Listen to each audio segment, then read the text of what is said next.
میرے دوستوں، باغ میں آپ چلے جائیں، وہاں قسم و قسم کے پھول ہوتے ہیں، رنگ ان کے مختلف ہوتی ہیں، خوشبوئیں ان کی مختلف ہوتی ہیں۔ کسی کو کوئی پھول پسند ہوتا ہے اور کسی دوسرے کو کوئی دوسرا پھول پسند ہوتا ہے۔ ہر پھول کا اپنا رنگ، اپنی شکل، اپنی خوشبو ہوتی ہے، لیکن ان تمام پھولوں کو ملا کر باغ کا ایک رنگ بنتا ہے، باغ کا ایک حسن بنتا ہے۔ باغ کے حسن کے لیے ان تمام پھولوں کا ہونا ضروری ہے۔ اس میں کچھ کم تر خوشبو والے پھول بھی ہوتے ہیں، اگرچہ اس میں کچھ چھوٹے پھول بھی ہوتے ہیں۔ وہ سارے پھول مل کر باغ میں اپنے جلوے بکھیرتے ہیں، اپنا رنگ پھیلاتے ہیں، اپنا اثر چھوڑتے ہیں، تو باغ کو حسن عطا ہوتا ہے۔ ہم ٹیچر لوگ اپنی کلاس میں بیٹھتے ہیں، بڑے بچے ہوتے ہیں، کچھ لائق ہوتے ہیں، کچھ نالائق ہوتے ہیں، کچھ درمیانے درجے کے ہوتے ہیں، لیکن وہ سارے مل کر ایک کلاس بنتے ہیں۔ اگرچہ ان میں سے جو لائق بچے ہوتے ہیں وہ کلاس کی شان ہوتے ہیں، کلاس کا فخر ہوتے ہیں، کلاس کا تعارف ہوتے ہیں، لیکن نالائق اور مٹیا کر قسم کے بچے بھی کلاس کے ساتھ ہوتے ہیں اور کلاس میں شامل ہوتے ہیں۔ یہ ابتدائی باتیں میں نے اس لیے عرض کی ہیں کہ محمد رسول اللہ نے مدینہ منورہ میں جو کردار کا باغ لگایا تھا، اور اس باغ کے اندر کردار کے جو پھول کھلے تھے، اس میں کچھ کم خوشبو والے تھے، کچھ زیادہ خوشبو والے تھے، لیکن سچی بات یہ ہے کہ ان تمام خوشبوؤں سے، ان تمام رنگوں سے مل کر باغ کا ایک حسن بنا، باغ کی ایک خوبصورتی بنی۔ حضور کریم صلی اللہ علیہ وسلم کے پھولوں کے اس گلدستے میں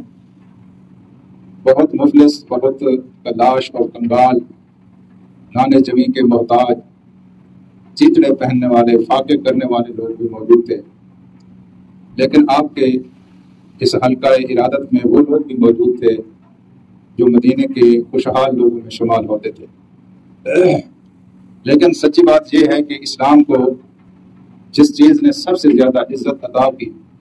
اور وقار عطا کیا، وہ اسلام کے اندر قربانی کا جذبہ تھا۔ جس نے جتنی بڑی قربانی دی، اللہ پاک نے اس کو اتنا بڑا مقام عطا کیا۔ صدیق اکبر کا سب سے بڑا مقام ہے، حضرت عمر کا اس سے چھوٹا مقام ہے، لیکن کچھ پہلوؤں سے ہم دیکھتے ہیں کہ سیدنا عمر اس مقام پر کھڑے نظر آتے ہیں کہ دوسرا کوئی صحابی اس مقام پر کھڑا نظر نہیں آتا۔ سیدنا عمر رضی اللہ تعالی عنہ کو اللہ نے جو بصیرت اور بصارت عطا کی تھی، اس وقت بھی لوگوں کو اس نے حیران کیا تھا، اور آج بھی جب لوگ ان کے تذکرے سنتے ہیں تو حیران ہو کے رہ جاتے ہیں۔ یہ بہت کم ہوا ہے کہ کسی صحابی نے رائے دی ہو، اس رائے کو اللہ کے رسول نے پسند کیا ہو، اور پھر اللہ کے رسول نے پسند کرنے کے بعد خود اللہ تعالیٰ نے اس کو پسند کیا ہو، پھر پسند نہ کیا ہو بلکہ اس کو وحی الہی کا حصہ بنا دیا ہو۔ یہ سعادت کا معراج ہے،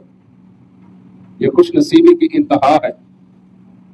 یہ وہ بے مثال مقام ہے، بے نظیر جگہ ہے، جہاں پہ ہمیں اللہ کے رسول کے گلاب کا ایک پھول اور محمد رسول اللہ کے شاگردوں کا ایک منیٹر اور اصحاب رسول کا ایک سرخیل اور محمد رسول اللہ کے ساتھیوں کا ایک در نجاب،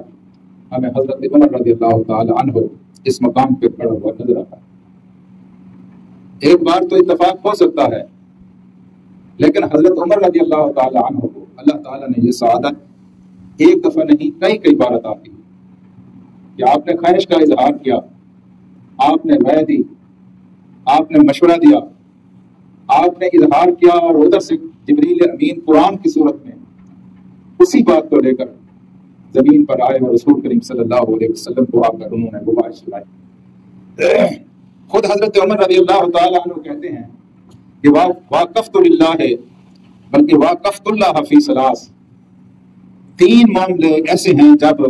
میری اور اللہ تبارک و تعالیٰ کی آپس میں موافقت ہو گئی، یعنی جو کچھ میں نے کہا اللہ تعالیٰ نے بالکل وہی کچھ کہا۔ اور واقفنی ربی فی ثلاث، یا میرے رب نے واقفیت پیدا کی تین مقامات پر جو میں نے کہا۔ بات وہی ایک ہے، اس کو ذرا الٹا کر سمجھانے کی کوشش کی گئی ہے کہ میں نے ایک خواہش کا اظہار کیا، اللہ تعالیٰ نے اس خواہش کو قرآن بنا کر وحی الہی کی صورت میں زمین پر نازل فرما دیا۔ وہ کہتے ہیں سب سے پہلی بات وہ بات تھی جب میں اللہ کے رسول کی خدمت میں حاضر ہوا اور میں نے ان سے گزارش کی، یا رسول اللہ لو اتخذت مقام ابراہیم مصلی، ایسا کیوں نہیں کرتے آپ کہ یہ جو مقام ابراہیم ہے اس کو آپ مسلح کی جگہ بنا لیں، اس کو جائے نماز بنا لیں۔ اس سے پہلے یہ نہیں تھا۔ حضور کریم صلی اللہ علیہ وسلم نے حضرت عمر رضی اللہ تعالی عنہ کی بات سن لی اور پھر اللہ تبارک و تعالیٰ نے اس بارے میں جو حکم نازل فرمایا وہ قرآن حکیم میں ہے کہ مقام ابراہیم کو آپ مسلح بنائیں، خود اللہ تعالیٰ نے قرآن میں لکھ کر